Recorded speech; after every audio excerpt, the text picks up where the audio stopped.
Good morning, my dear students. Welcome back to my lecture. We were looking at the chapter microbes in human welfare. Already हमने जो है कुछ part of the industrial production है ना, microbes in industrial products, उसका part complete किया था. ठीक है, उसे ही हम आगे बढ़ाते हैं. लास्ट टाइम मैंने समझाया था कि माइक्रोब्स जो होते हैं, ठीक है, microbes they help to treat deadly disease like कुष्ठ रोग, है ना, कुष्ठ रोग, उसके बाद काली खांसी एज वेल एज गालगोटो. सो यहाँ तक हमने लास्ट टाइम जो है लास्ट टाइम हमने अपना जो भी सिलेबस था उसे यहाँ तक पहुँचाया था.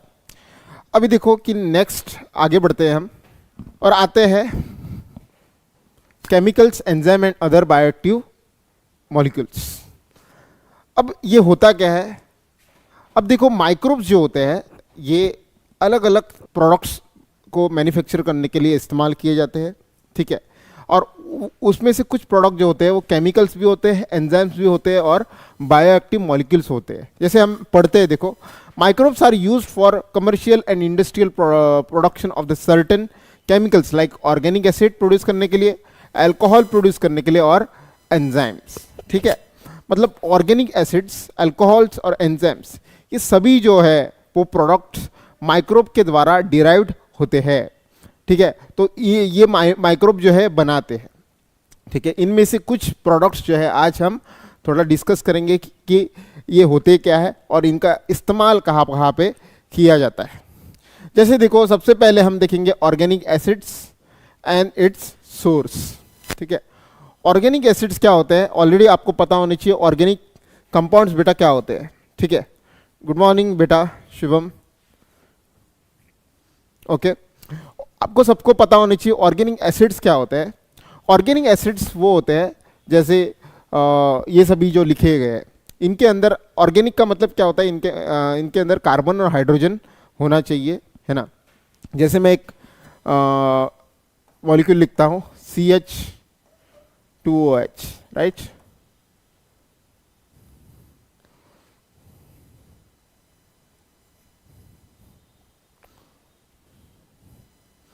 है ना, CH3OH. अगर यहाँ पे आप अगर देखोगे तो this is what comment in the comment section.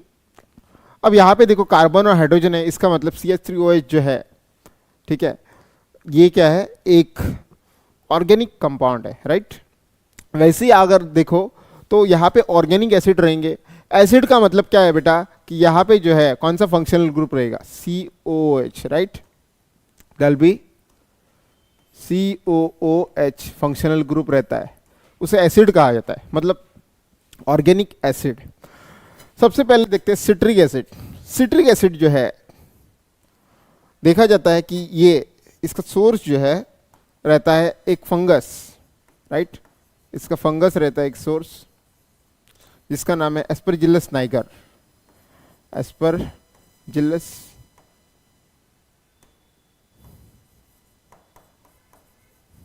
Niger. ठीक है, ये इसका सोर्स रहेगा एस्परजिलस नाइगर. और सिट्रिक एसिड जो है इसका इस्तेमाल कहाँ पे होता है? आपने घर में बहुत बार सॉफ्ट ड्रिंक लाया होगा, है ना. अब सॉफ्ट ड्रिंक्स में आप अगर देखो तो there is a presence of citric acid, है ना. मतलब ये फूड में इस्तेमाल किया जाता है, फूड में इस्तेमाल किया जाता है. कपड़ों को जो रंग दिया जाता है, डाइंग इंडस्ट्री जिसे कहा जाता है ना, डाइंग इंडस्ट्री में इस्तेमाल किया जाता है ताकि कपड़ों का रंग ना छूटे. ठीक है, तो इसके लिए इस्तेमाल किया जाता है. फूड इंडस्ट्री में इस्तेमाल किया जाता है, डाइंग इंडस्ट्री में. ठीक है, तो प्रिजर्वेटिव में इस्तेमाल किया जाता है, प्रिजर्वेटिव. ठीक है, तो बहुत सारे ऐसे प्रिजर्वेटिव्स है इसके अंदर जो है इसका इस्तेमाल किया जाएगा. तो ये सभी food, dyeing industry as well as preservatives, इन सभी में जो है सिट्रिक एसिड का इस्तेमाल किया जाता है. दूसरा हमारे पास जो है एसिड, वो कौन सा है? It is butyric acid. ठीक है, ब्यूटायरिक एसिड का आप सोर्स देखते हैं, सोर्स देखा जाता है कि ब्यूटायरिक एसिड का it is Clostridium Clostridium butylicum, it is Clostridium butylicum.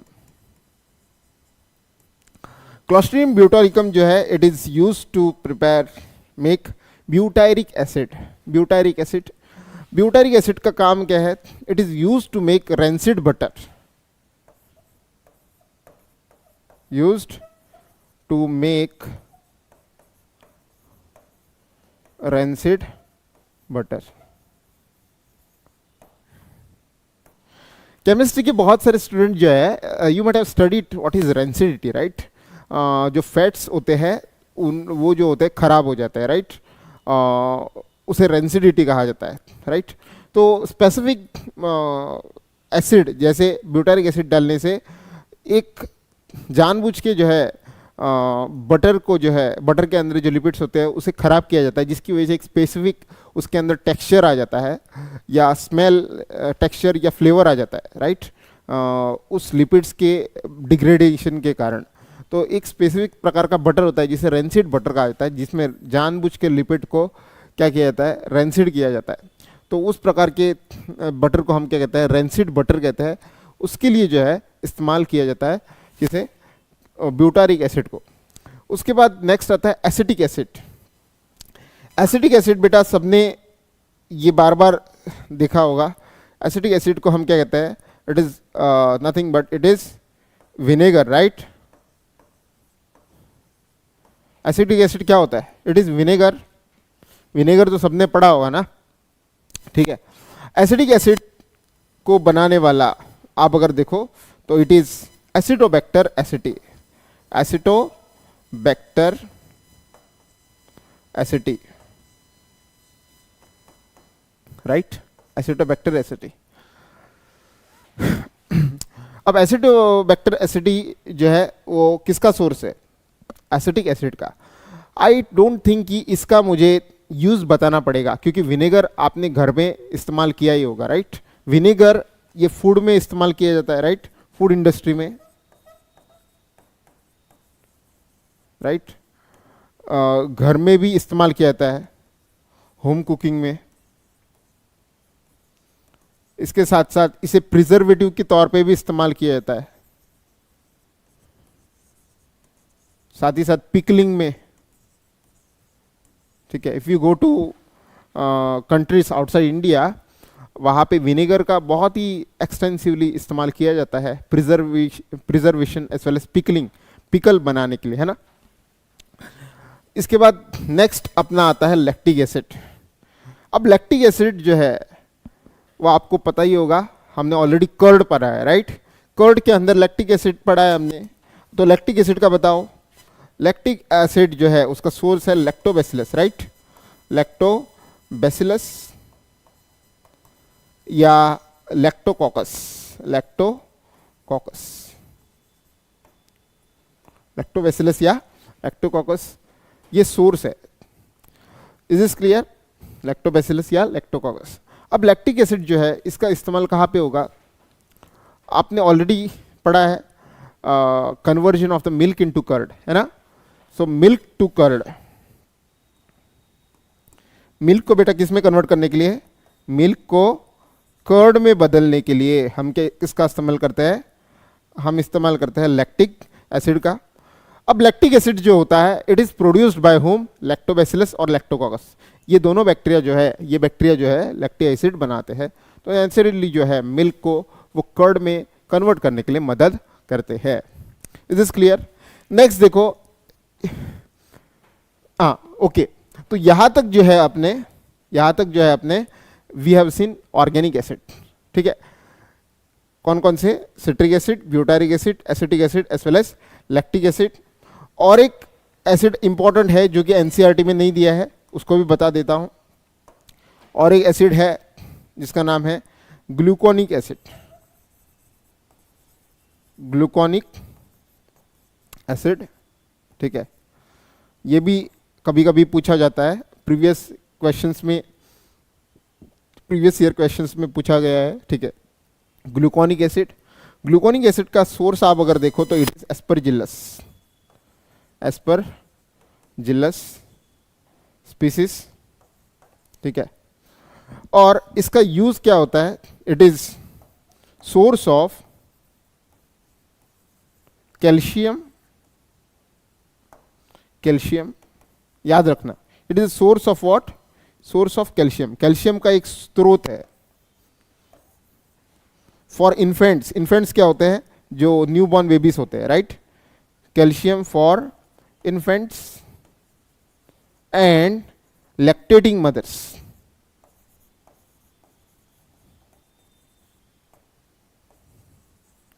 क्योंकि आप अगर देखो लैक्टेटिंग मदर्स जो होते हैं उनके अंदर कैल्शियम की बहुत कमी होती है, तो gluconic acid can be used as a source for calcium in infants as well as lactating mothers. Is this clear? Okay.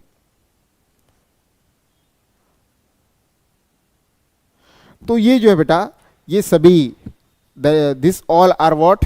This all are organic acids, ठीक है, याद रखना।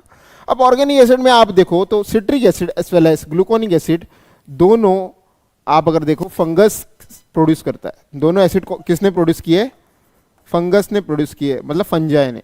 जबकि ब्यूटारिक एसिड से लेके लैक्टिक एसिड तक तीनों में किसका हाथ था? हाथ नहीं, मतलब बैक्टीरिया में थोड़ी हाथ होता है ना, मतलब किसका प्रेजेंस था? Bacteria, right? Bacteria. Is this clear? So याद रखना,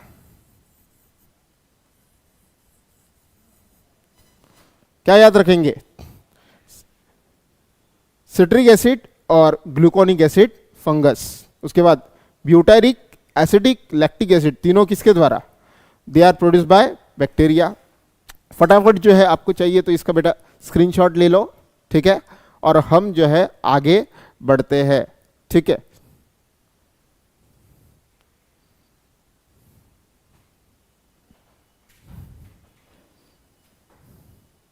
हाँ बेटा, अभिषेक पूछ रहा है कि कोचिंग कब खुलेगा।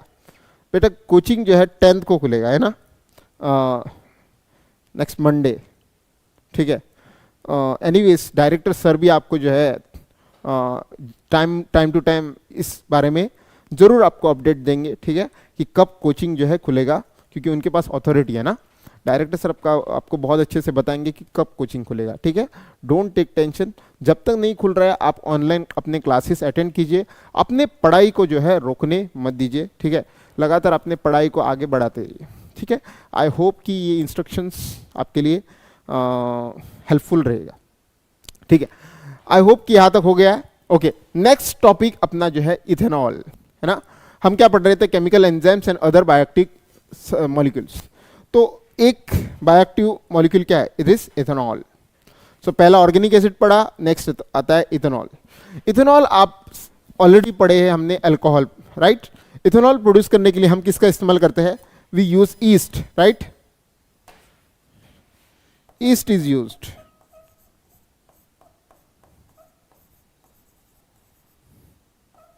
राइट। ईस्ट को हम क्या कहते हैं? Saccharomyces.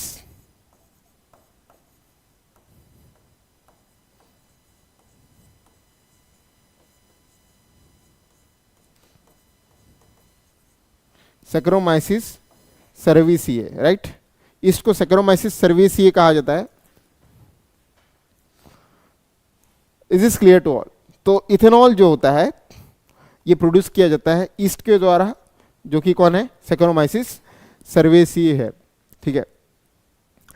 Is is clear? Next आगे बढ़ते हैं हम। नेक्स्ट आता है एंजाइम्स, ठीक है। नेक्स्ट आता है एंजाइम्स। अब एंजाइम्स सभी बच्चों ने पढ़े होंगे। एंजाइम्स होते क्या है? Can anyone tell me in the comment कि एंजाइम होते क्या है? Enzymes, what are enzymes? Can anyone tell me? बेटा आपने केमिस्ट्री में एक टर्म पढ़ा होगा, कौन सा टर्म? Catalyst, right. कौन सा टर्म पढ़ा होगा? It is catalyst. अब कैटलिस्ट क्या होता है? Catalyst is basically nothing but these are some chemicals which reduce the activation energy for the process, right? Activation energy होती है किसी भी प्रोडक्ट, सबस्ट्रेट से लेके प्रोडक्ट के रिएक्शन में, उस उस एक्टिवेशन एनर्जी को कौन, जिसे ई आपने पढ़ा होगा, उसे कौन घटाता है? कैटलिस्ट घटाता है। अब देखो एंजाइम्स जो होते हैं they are bio catalyst, they are bio catalyst. ठीक है, एंजाइम बायो कैटलिस्ट होते हैं। इसका मतलब एंजाइम्स क्या करते हैं? एंजाइम्स बायोलॉजिकल रिएक्शंस को क्या करता है? बायोलॉजिकल रिएक्शंस के एक्टिवेशन एनर्जी को घटाता है। इसकी वजह से एंजाइम्स जो है आपको रिएक्टेंट से प्रोडक्ट कन्वर्जन में हेल्प करते हैं। राइट, कौन हेल्प करता है? एंजाइम्स हेल्प करते हैं। ये ऑलरेडी आपने पढ़ा होगा। राइट, आपका रिएक्टेंट होता है और आपका प्रोडक्ट होता है। ठीक है, तो ये आपका क्या रहता है? एंजाइम रहेगा तो ये ई राइट, एक्टिवेशन एनर्जी, ये डिक्रीज हो जाता है। राइट, डिक्रीज हो जाता है। और ये without enzyme, right, without enzyme ई ज़्यादा रहता है। मतलब रिएक्टेंट्स को प्रोडक्ट में कन्वर्ट करने के लिए बहुत सारा क्या लगेगा? एनर्जी रखता है। लेकिन due to presence of enzyme, जब आपके पास क्या रहेगा? दैट इज एंजाइम, ये आपके ई को क्या कर देता है? डिक्रीज कर देता है। तो रिएक्टेंट से प्रोडक्ट बनने का सफर बहुत ही स्मूथली और बहुत ही आसानी से हो जाता है। Is this clear? ओके, तो यही चीज मैं बताना चाहता था कि they are bio catalyst. Chemicals जो होते हैं दे आर कैटलिस्ट, लेकिन बायोलॉजिकल सिस्टम के अंदर अगर काम कर रहे हैं, राइट, बायोलॉजिकल सिस्टम के अंदर काम कर रहे हैं, उन्हें हम क्या कहते हैं बेटा? उन्हें हम बायो कैटलिस्ट कहते हैं। अब ये कौन कौन से है? लेट अस सी। पहला यहां पे दिया गया है लाइपेज, है ना, लाइपेज दिया गया है। अब लाइपेज के लिए हमें दो चीज पढ़ने पड़ेंगे, वैसे ही हम बाकी सभी एंजाइम के लिए भी पढ़ेंगे। दो चीज आपको पढ़ना पड़ेगा, एक तो इसका सोर्स क्या है, दूसरा ये कहां पे काम आता है ना। अब देखो माइक्रोब्स इन ह्यूमन वेलफेयर ये चैप्टर पढ़ रहे हैं हम, तो जो भी हम यहाँ पे पढ़ेंगे वो कहीं ना कहीं पे ह्यूमंस के लिए क्या आ रहा है? काम आ रहा है। लेट अस सी कि लाइपेज जो है किस काम आता है। जैसे देखा जाए तो लाइपेज जो होता है बेटा, इसका सोर्स जो है, इसका सोर्स क्या है? इसका सोर्स देखा जाता है कि देयर इज कैंडिडा लाइपोलिटिका। ठीक है, एक फंगस है। उसके बाद जियोट्रिकम कैंडिडम, ये दोनों जो है इसका सोर्स है। ठीक है, ये दोनों क्या है? सोर्स है किसका? लाइपेज एंजाइम का सोर्स है। कौन कौन सा? दैट इज कैंडिडा लाइपोलिटिका और दूसरा जियोट्रिकम, राइट, जियोट्रिकम कैंडिडम, जियोट्रिकम कैंडिडम, ये दोनों जो है they are source of lipase enzyme. अब लाइपेज एंजाइम का यूज क्या होता है वो भी देख लेते हैं। राइट, इसका यूज क्या है? अब देखो कि आपका जो लॉन्ड्री होता है, राइट, लॉन्ड्री क्या होता है? जैसे कपड़े हैं आपके। अब कपड़े जो है कभी कभी हम किसी के फंक्शन में गए या रेस्टोरेंट में गए, तब कभी कभी क्या हो जाता है, खाने के अंदर जो खाना जो होता है उसके अंदर जो तेल से लथपथ जो फूड होता है वो हमारे कपड़ों पे गिर जाता है। राइट, और कपड़ों पे जो है एक धब्बा आ जाता है, जिसे स्टेन कहते हैं हम, ऑयली स्टेन कहते हैं। अब ऑयली स्टेन जो होता है, आप कितना भी ट्राई करो, है ना, धोने का, वो नहीं निकलता है। लेकिन कुछ डिटर्जेंट्स के अंदर किसका इस्तेमाल किया जाता है? लाइपेज का इस्तेमाल किया जाता है ना। याद रखना, lipase are used in where detergents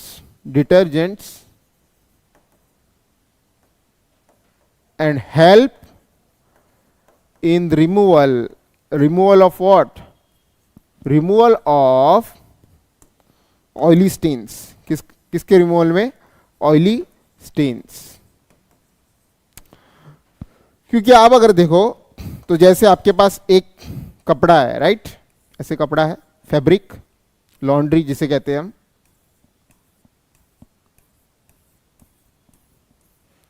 हो सकता है कि आपके लॉन्ड्री में जो है ऐसे स्टेन हो, राइट? लॉन्ड्री में क्या है बेटा? ऐसे स्टेन है. अब होता क्या है कि आपका जो डिटर्जेंट आप इस्तेमाल करते हो, राइट? डिटर्जेंट के अंदर अगर हम क्या डालें? डिटर्जेंट के अंदर आजकल के डिटर्जेंट के अंदर जैसे आपका सर्फ एक्सेल हुआ, राइट? उसके अंदर सोप के साथ साथ, है ना, सोप के साथ साथ लाइपेज का भी इस्तेमाल किया जाता है. अब लाइपेज क्या है? Lipase is nothing but enzyme, है ना. तो यहां पे मान लेते हैं कि मेरा जो है ब्लू कलर का सोप है, राइट? और येलो कलर का जो है इट इज लाइपेज. अब लाइपेज क्या करेगा? देखो, लाइपेज जो ये स्टेन है, राइट?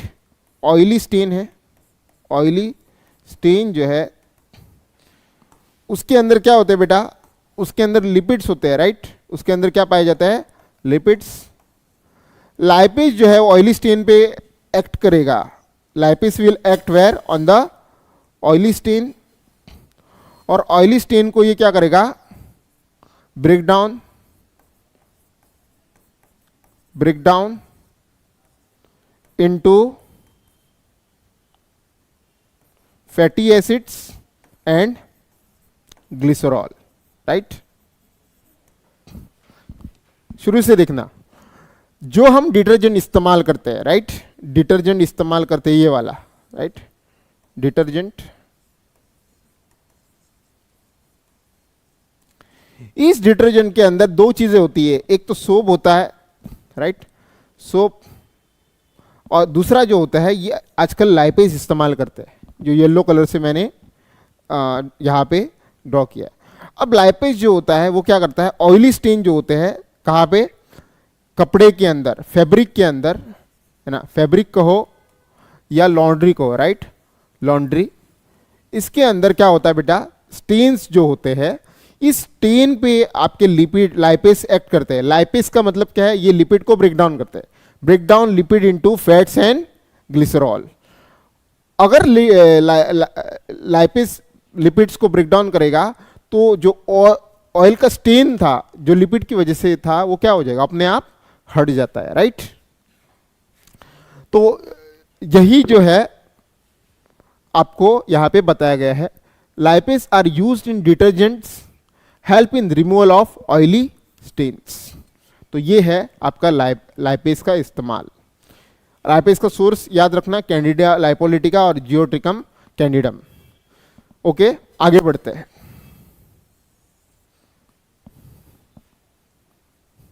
नेक्स्ट आता है पेक्टिनेस और प्रोटीएस. अब पेक्टिनेस आप अगर देखो तो पेक्टिनेस क्या होते हैं वो पहले देखते हैं हम, ठीक है?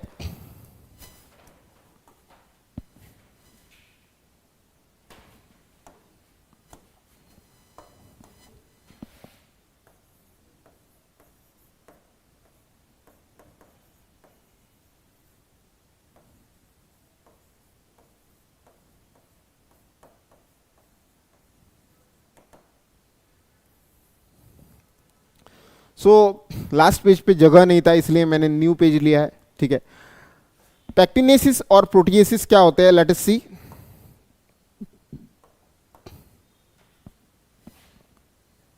तो मान लेते हैं कि मेरे पास एक बॉटल है,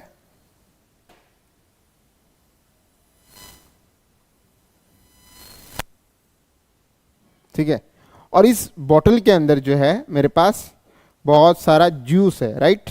बहुत सारा क्या है? जूस है. मे बी कौन सा juice? May be mango juice है, राइट?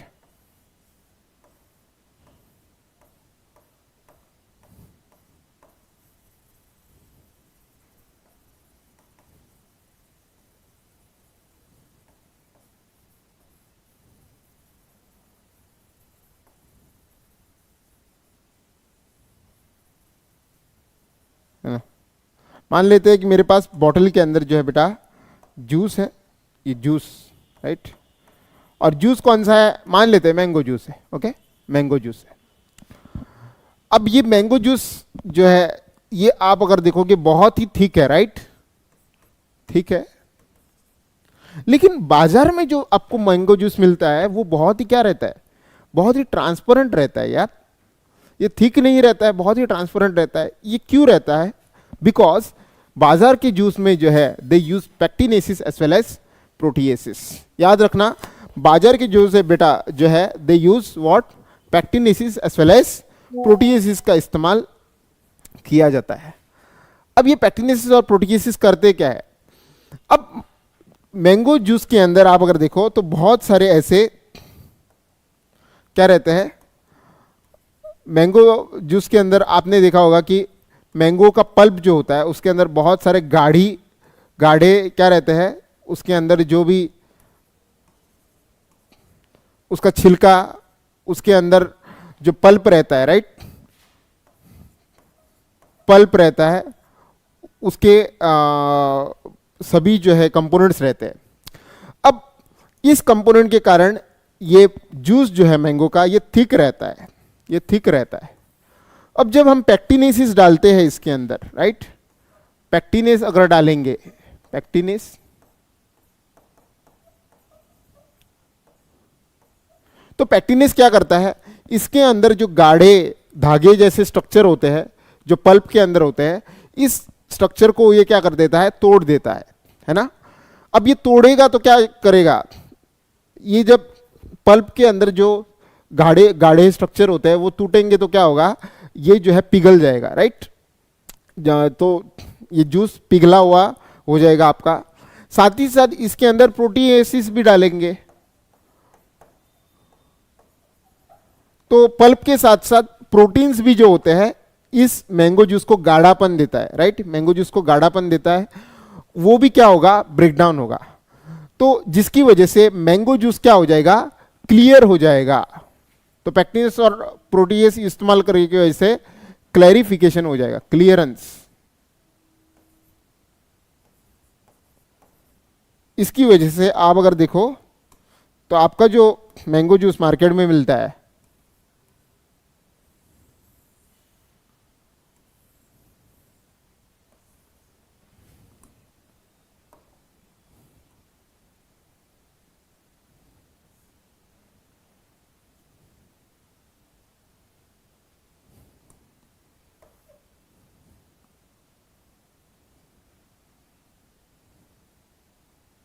वो बहुत ही क्या रहेगा बेटा, बहुत ही क्लियर रहता है, राइट।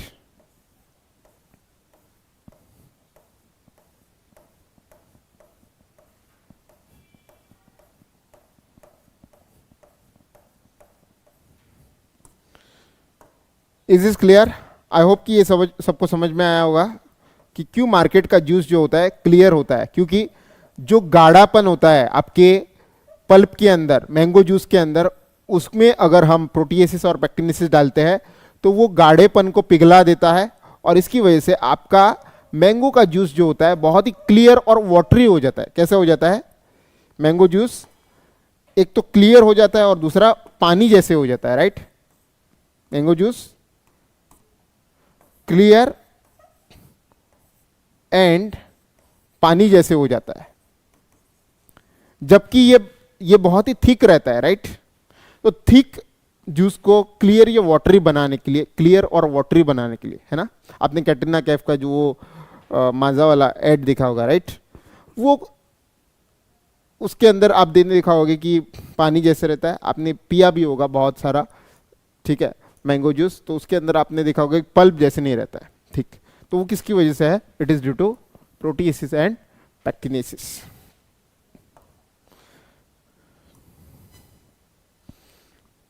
तो इसका सोर्स क्या है एक बार देख लेते हैं। पैक्टिनेसिस और प्रोटीएसिस का आप अगर देखो तो इनका सोर्स,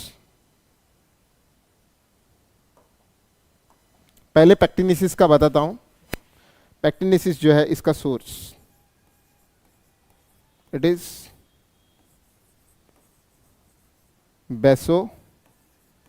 क्लेमस फल्वो, ठीक है, it is the source, Byssochlamys fulva. Proteases का आप अगर देखो सोर्स, इट इज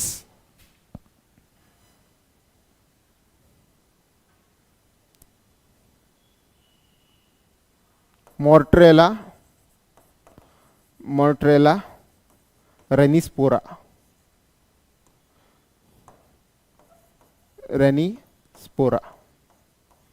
ठीक है।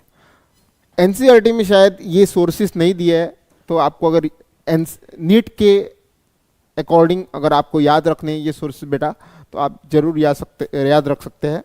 यहाँ पे इसका यूज लिखने के लिए जगह नहीं है, तो यहाँ यहीं पे लिख देता हूँ। तो आप ही बताओ कि इसका यूज कहाँ पे होता है। Clarification of the fruit juices, right, clarification of fruit juices, since they break down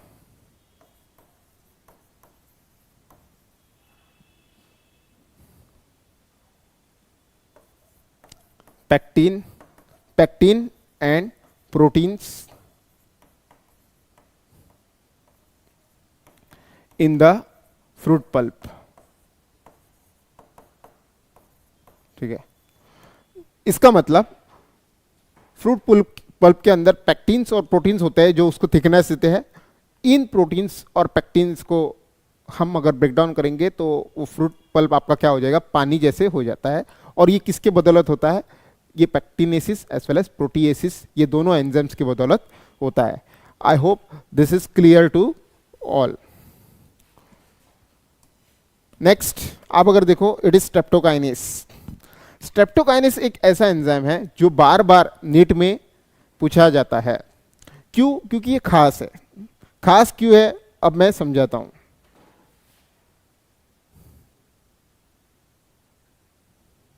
okay, streptokinase जो है बहुत खास है। ये क्यों खास है? क्योंकि ये जो बेटा, ये बहुत सारे लोगों की जानें बचाता है। अब कैसे बचाता है, लेट अस सी। स्ट्रेप्टोकाइनेस को जो है मैंने यहां पे लिखा है कि it is A clot buster. It is what? Clot buster, ठीक है। क्लॉट बस्टर का मतलब क्या होता है, लेट अस सी। जैसे मान लेते हैं कि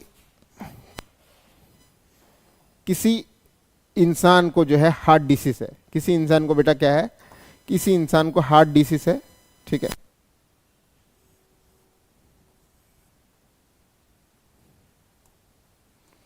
अब हार्ट डिसीज में आप जानते ही होंगे कि हार्ट डिसीज में प्रॉब्लम क्या होता है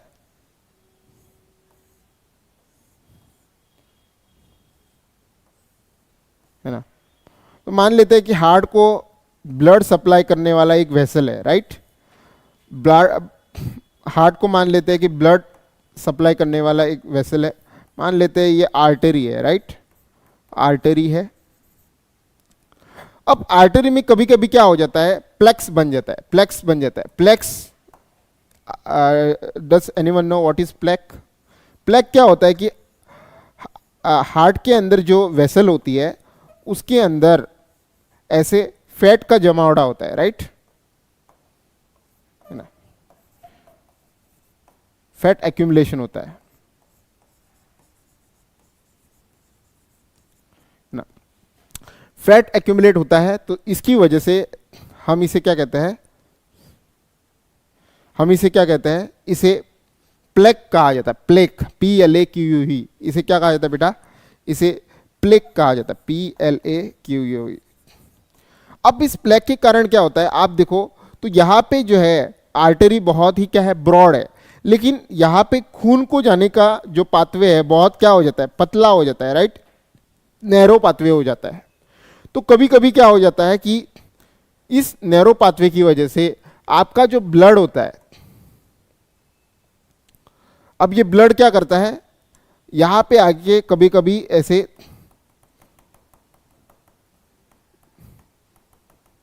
ब्लड जा नहीं पाता है, जिसकी वजह से बहुत सारा ब्लड क्लम्प हो जाके क्या बनाता है, एक क्लॉट बनाता है ना। तो क्लॉट तो जानते हो, ब्लड जो होता है एक तरफ एक एक साथ आके क्या हो जाता है, क्लम्प हो जाता है, ठीक है।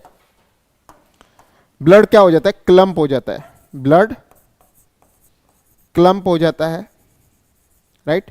इसे हम क्या कहते हैं, क्लॉट कहते हैं, क्लॉट, ठीक है। अब इस क्लॉट की वजह से आप अगर देखो यहां पे ऑक्सीजन, मतलब ब्लड के अंदर क्या होता है, यहां पे जो ब्लड क्लॉट हुआ है, ब्लड क्या कैरी कर रहा था, ब्लड तो O2 कैरी कर रहा था, राइट, O2 कैरी कर रहा था। तो यहां से क्योंकि ये प्लेक हुआ है, यहां पे क्लॉट होने के कारण ब्लड जो है हार्ट को सप्लाई नहीं होता है, राइट। याद रखना, ब्लड जो है बेटा हार्ट को सप्लाई नहीं होगा, ठीक है। अगर ब्लड हार्ट को सप्लाई नहीं होता है तो इसकी वजह से क्या होगा, ब्लड अगर हार्ट को सप्लाई नहीं करेगा तो इसकी वजह से बताओ क्या होगा, इसकी वजह से हार्ट को जो है ऑक्सीजन जो मिलना चाहिए वो ऑक्सीजन जो है हार्ट को नहीं मिल पाएगा, ठीक है। हार्ट को ऑक्सीजन बेटा नहीं मिल पाएगा। इसकी वजह से what will result, it will result in what, heart attack, right. जिसे हम क्या कहते हैं, जिसे हम मायोकार्डियल इन्फार्क्शन कहते हैं। मायोकार्डियल इन्फार्क्शन क्या होता है, इस क्लॉट की वजह से यहां पे हार्ट डिवॉइड ऑफ ऑक्सीजन, है ना। हार्ट को ऑक्सीजन नहीं मिलेगा क्योंकि ब्लड तो हार्ट को ऑक्सीजन कैरी कर रहा था, राइट। और प्लेक की वजह से यहां पे ऑक्सीजन नहीं जा पाएगा, क्यों, क्योंकि ब्लड यहां पे क्या हुआ है, जम गया है, जिसे हमने क्या कहा, क्लॉट कहा। तो हार्ट को ऑक्सीजन नहीं मिलेगा तो हार्ट के अंदर क्या होगा, heart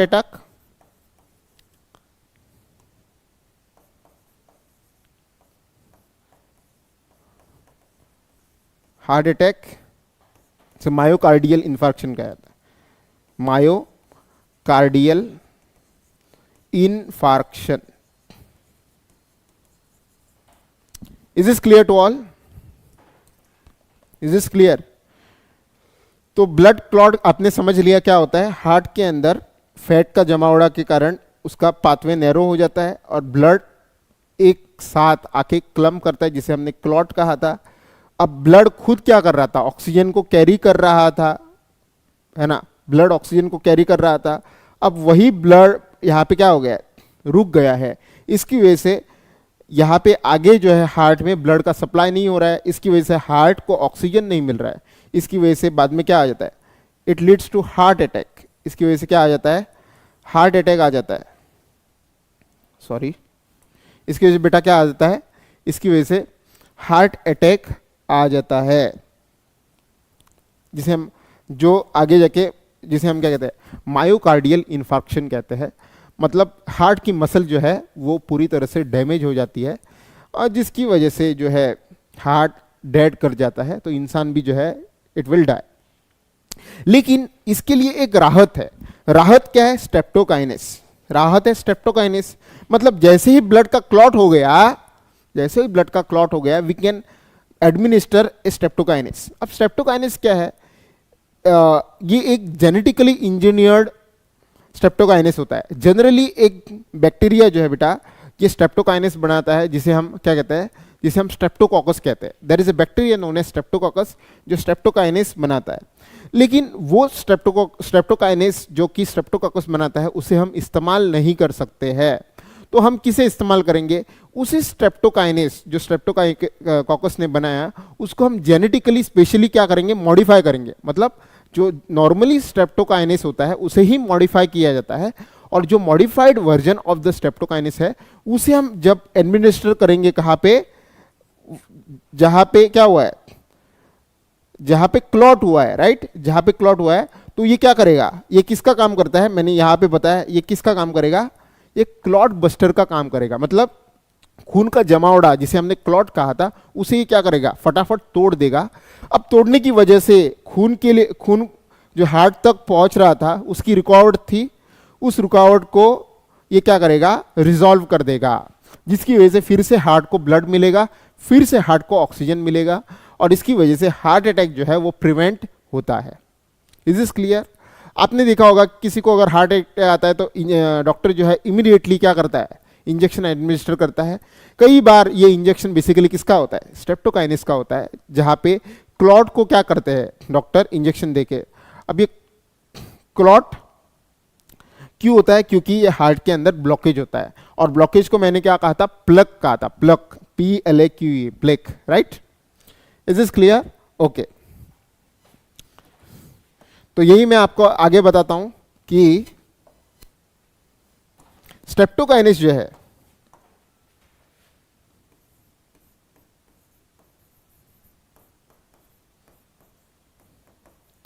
streptokinase is produced by whom?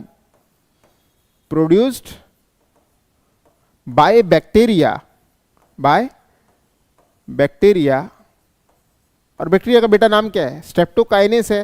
तो it is produced by bacteria जिसका नाम है स्ट्रेप्टोकॉकस,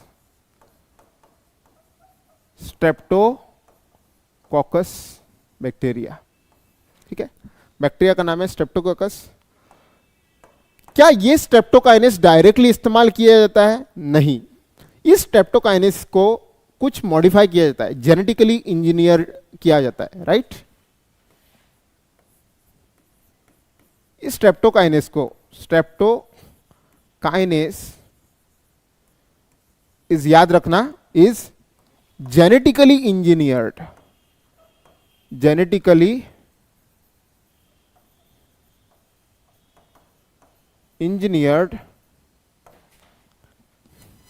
देन ऐसा स्ट्रेप्टोकाइनेस जिसको जेनेटिकली इंजीनियर्ड किया गया है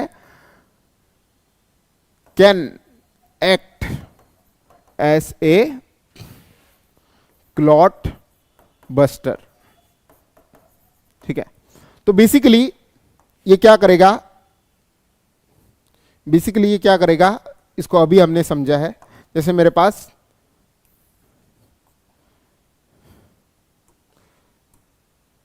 एक आर्टरी थी और जिसके अंदर क्या था, बहुत सारा ऐसे प्लग था। प्लग अगर सिंपल भाषा में अगर कहूँ तो डॉक्टर क्या कहता है आपको, ब्लॉकेज कहता है, राइट? हार्ट के अंदर ब्लॉकेज, और तो यही तो ब्लॉकेज होती है। इस ब्लॉकेज के कारण जो आर्टरी की नली है उसका डायमीटर क्या हो जाता है बेटा, इसका डायमीटर घट जाता है। अब इसके कारण क्या हुआ था, यहाँ पे खून का जो है, खून का जो है जमावड़ा हुआ था, जिसे हमने क्या कहा था, इसे हमने क्लॉट कहा था, right? To this we called clot. Clot के कारण ब्लड फ्लो क्या हो जाता है, स्टॉप हो जाता है।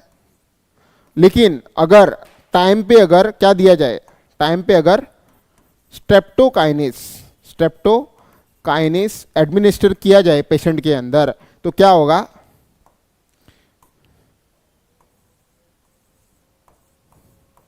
तो स्ट्रेप्टोकाइनेस देने की वजह से ये ब्लड क्लॉट पे क्या करेगा, ब्लड क्लॉट को डिसॉल्व करेगा या पिघला देगा, ठीक है? जिसकी वजह से फिर से आपका जो ब्लड फ्लो था बेटा, blood flow,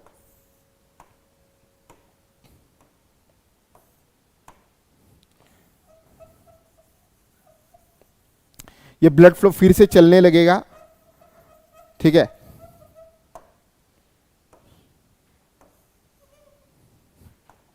so blood flow जो है फिर से नॉर्मली चलने लगेगा, ये क्लॉट हट जाएगा, right?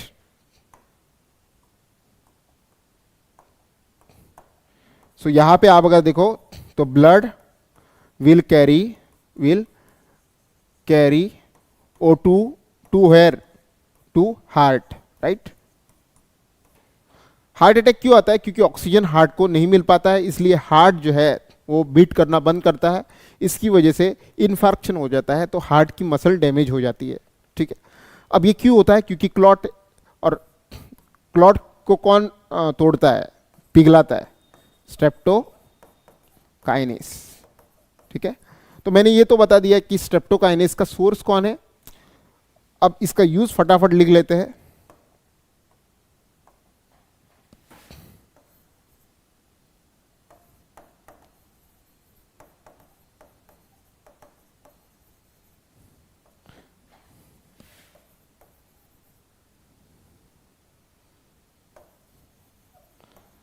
streptokinase can dissolve the blood clot in the heart patient and thus prevent heart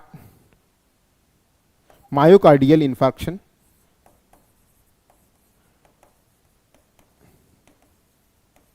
ठीक है, myocardial infarction leading to heart attack, to heart attack। ठीक है, तो बेसिकली क्या होता है कि क्लॉट के कारण हार्ट को ऑक्सीजन नहीं मिलता है, जिसकी वजह से हार्ट का मसल डैमेज हो जाता है और जिसके कारण हार्ट अटैक आ जाता है। तो इसको प्रिवेंट कौन करता है? स्ट्रेप्टोकाइनेस। आई होप कि ये बहुत इंपॉर्टेंट कॉन्सेप्ट जो है वो आपको समझ में आया होगा। तो अगर किसी ने अगर आज से पूछा what is the clot buster, you need to know that it is streptokinase. Normal streptokinase नहीं, it is genetically engineered streptokinase, है ना, genetically engineered streptokinase. Is this clear? Okay, आगे बढ़ते हैं। ओके, आगे बढ़ते हैं। Next topic,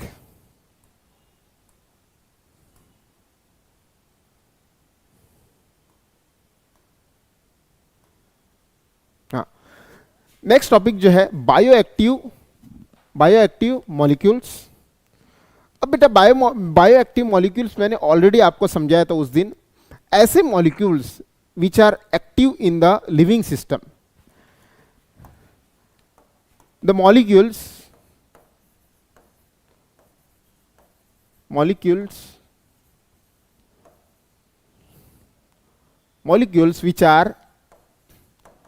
which are active in the living system, active in the living system, in the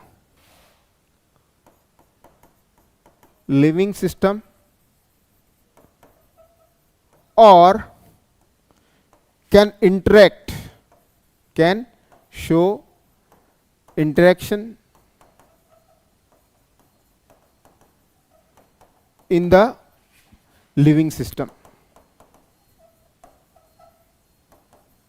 ठीक है, तो लिविंग सिस्टम अपनी जो है उसके अंदर कुछ केमिकल्स आके रिएक्ट करेंगे और या तो किसी डिसीज का जो है डिसीज की से हमें राहत दे लेंगे, डिसीज से क्या करेंगे, राहत दे देंगे। जैसे देखो सिंपल एग्जांपल बताता हूं, आपको अगर सर्दी हो गई तो आप क्या करते हो, एंटीबायोटिक लेते हो। तो एंटीबायोटिक क्या हुआ, it is a bioactive molecule, क्योंकि इसके अंदर कुछ ऐसा है जो आपको क्या कर रहा है, सर्दी से राहत दे रहा है। मान लो कि आपको सर दर्द हो रहा है, आपने एस्प्रिन ले लिया, एस्प्रिन भी क्या कर रहा है, आपके हेडेक जो होता है, मतलब हेडेक क्यों होता है, क्योंकि आपके सर के अंदर जो नसें होती है वो क्या हो जाती है, फूल जाती है, स्वेल हो जाती है, उस स्वेलिंग से राहत देती है, इसकी वजह से आपका हेडेक कम हो जाता है। तब हर एक चीज़ जो आपके बॉडी के अंदर आप ले रहे हो और ये बॉडी के सेल्स के साथ इंटरेक्ट कर रही है, जिसकी वजह से या तो आपको फ़ायदा हो रहा है या तो किसी डिसीज से आपको राहत मिल रही है। तो ये सभी केमिकल्स या मॉलिक्यूल्स जो होते हैं बेटा, ये बायोएक्टिव मॉलिक्यूल्स होते हैं। ये कौन से मॉलिक्यूल्स होते हैं? They are bioactive molecules. अब एनसीईआरटी में 2 बायोएक्टिव मॉलिक्यूल्स दिए गए हैं और नीट में बार बार यही क्वेश्चन जो है आपको पूछे जाते हैं, ये दोनों में से आ ही जाता है, याद रखना। नीट में बार ये दोनों क्वेश्चन में से आ ही जाता है, दोनों में से कम एक तो पूछा ही जाता है ना। आप किसी भी नीट के पेपर में उठा के देखो, कहीं ना कहीं पे ये दोनों में से एक होता ही है। आप अगर देखो, पहला है bioactive molecule, it is cyclosporine A. अब साइक्लोस्पोरिन ए क्या होता है? It is a bioactive molecule. अब इसको कहाँ पे इस्तेमाल किया जाता है वो पहले वो हम देखेंगे, सॉरी, लेकिन उससे पहले हम देखेंगे कि इसको कहाँ से डिराइव किया जाता है, मतलब इसका सोर्स का क्या है। ठीक है, so let us see the source first. Cyclosporine A आप अगर देखो तो इसका सोर्स जो है बेटा, ये सोर्स कौन है? सोर्स है एक फंजा है, इस फंजाई का नाम क्या है? इट इज ट्राइकोडर्मा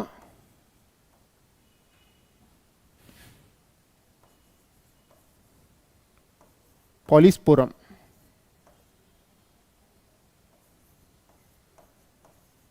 ठीक है, ट्राइकोडर्मा पॉलीस्पोरम एक फंजा है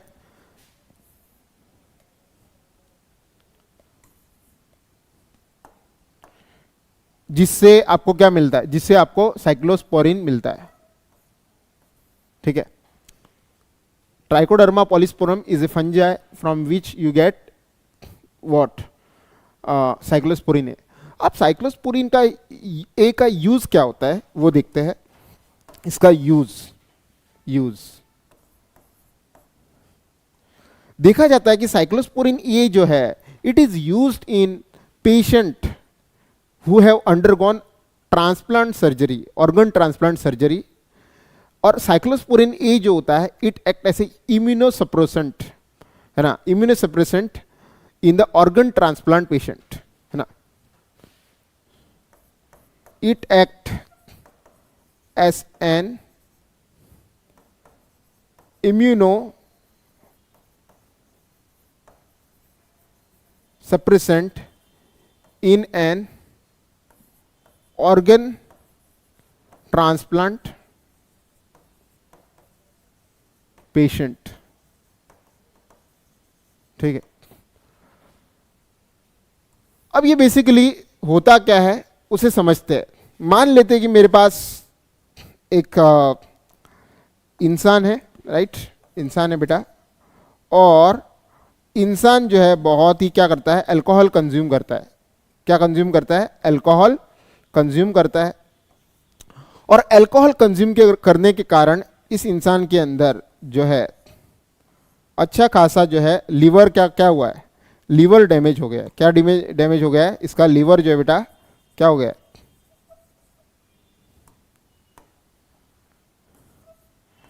लीवर क्या हो गया है? डैमेज हो गया है। ठीक है,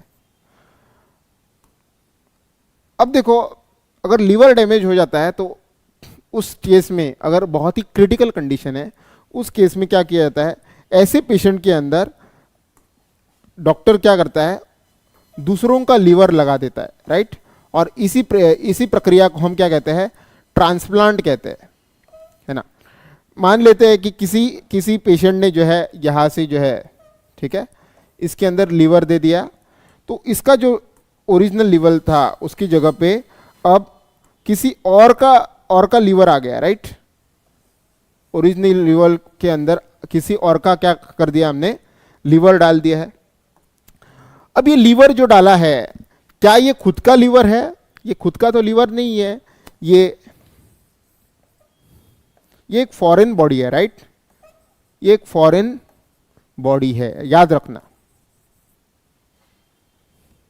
ठीक है, अगेन मैं रिपीट करता हूं, एक इंसान है जिसके अंदर लीवर डैमेज हुआ है और लीवर डैमेज की वजह से, है ना, उसके अंदर एक ऑर्गन जो कि क्या है?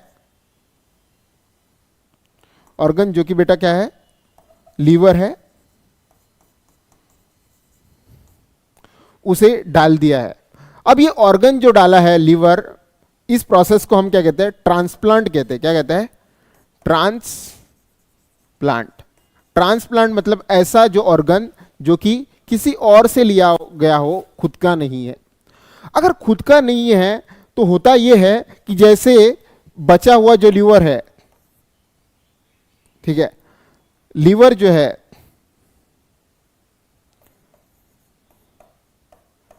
मान लेते हैं कुछ व्हाइट कलर में जो मैंने दिखाया है वो खुद का लीवर है, सेल्फ लीवर है। अब ये क्या करेगा? जो बाहर से आया है, फॉरेन बॉडी आया है, जो कि लीवर बाहर से लिया गया है ट्रांसप्लांट, उसको खुद का लीवर जो क्या करेगा? रिजेक्ट कर देगा। क्या कर देगा?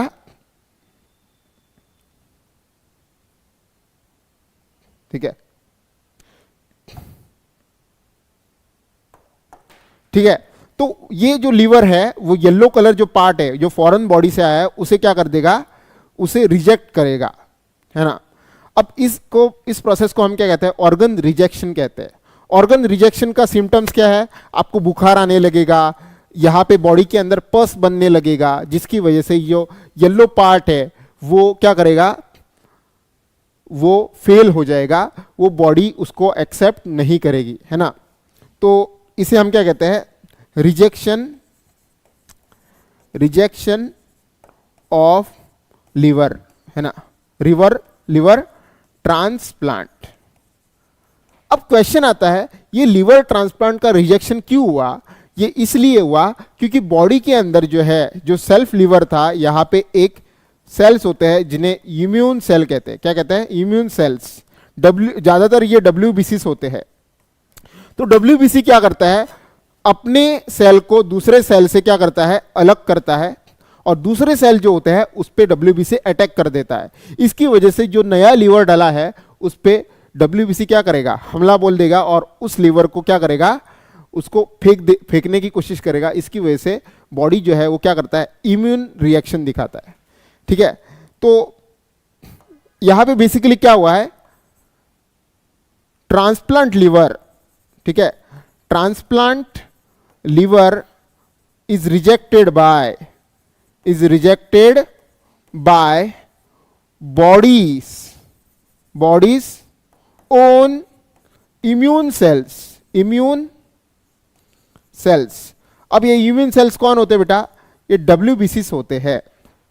यहां तक समझ में आया? इस ट्रांसप्लांट को WBCs ने क्या किया, रिजेक्ट कर दिया। अब WBC कौन थे, इम्यून सेल्स होते हैं। लेकिन अगर मैं चाहता हूं कि इस फॉरेन बॉडी जिसको हमने ट्रांसप्लांट कहा था उसको बॉडी रिजेक्ट ना करे, तो रिजेक्ट ना करने के लिए हमें क्या करना पड़ेगा, जो WBCs है, WBCs के पास कौन सी पावर है, इम्यूनिटी है, जिसकी वजह से वो फॉरेन बॉडी को रिजेक्ट कर सकता है। उसको ही हमें क्या करना पड़ेगा, खत्म करना पड़ेगा। अब खत्म करना पड़ेगा तो इसे हम क्या कहते हैं, इम्यूनिटी को या WBCs को हमें सप्रेस करना पड़ेगा। ठीक है, और इसी को क्या कहा जाता है, इम्यूनोसप्रेसेंट कहा जाता है। और वहीं पे आता है role cyclosporin A. Cyclosporin A जो होता है WBC को क्या कर देता है, सप्रेस कर देता है, जिसकी वजह से बॉडी जो होता है वो ट्रांसप्लांट को रिजेक्ट नहीं कर पाता है। क्योंकि ट्रांसप्लांट को रिजेक्ट करने के लिए क्या चाहिए, WBC चाहिए। और WBC की जो प्रॉपर्टी होती है रिजेक्ट करने की, उसे हम क्या कर रहे हैं, उसे हम छुपा रहे हैं या दबा रहे हैं। और दबा कैसे रहे, यूजिंग ए साइक्लोस्पोरिन ए। ठीक है, तो साइक्लोस्पोरिन ए जो होता है, इस WBC का जो इम्यून रिजेक्शन का पावर होता है उसको क्या करता है, सप्रेस करता है। याद रखना, cyclosporin A suppress the immunity, thereby no rejection